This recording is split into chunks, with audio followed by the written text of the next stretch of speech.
ఉత్తరాంధ్రకి మరో భారీ ప్రాజెక్ట్ రాబోతుంది. రాష్ట్రంలోనే అత్యంత వేగంగా అభివృద్ధి బాటలో దూసుకుపోతున్న విశాఖ నగరం ఏవియేషన్ రంగానికి కేంద్ర స్థానంగా నిలిచే అవకాశం కనిపిస్తోంది.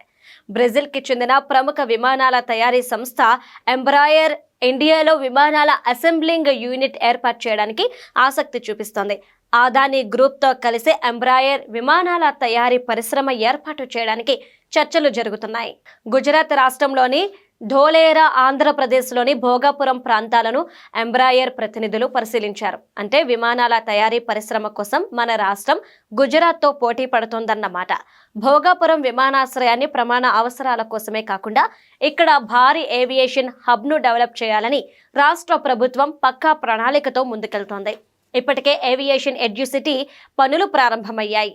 ఇండిగో విమానాల మెయింటెనెన్స్, రిపేర్, ఓవర్ హాలింగ్ కేంద్రం కూడా వస్తోంది.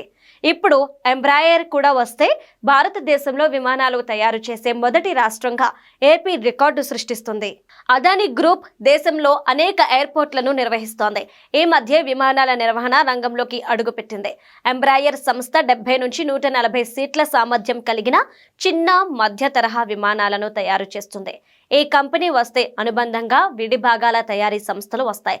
దీంతో ఉత్తరాంధ్రలో భారీ స్థాయిలో ఉద్యోగ ఉపాధి అవకాశాలు పెరుగుతాయి.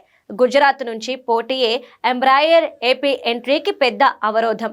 అయితే ఢిల్లీ పెద్దలను కన్విన్స్ చేసి విమానాల తయారీ పరిశ్రమను రాష్ట్రానికి తీసుకొచ్చేందుకు మంత్రి నారా లోకేష్ తీవ్రంగా ప్రయత్నిస్తున్నారు. భోగాపురం కొత్త విమానాశ్రయం కావడంతో విమానాల అసెంబ్లింగ్, టెస్టింగ్ చేయడానికి అనుగుణంగా ఇక్కడ మౌలిక సదుపాయాలను అభివృద్ధి చేసుకోవచ్చు.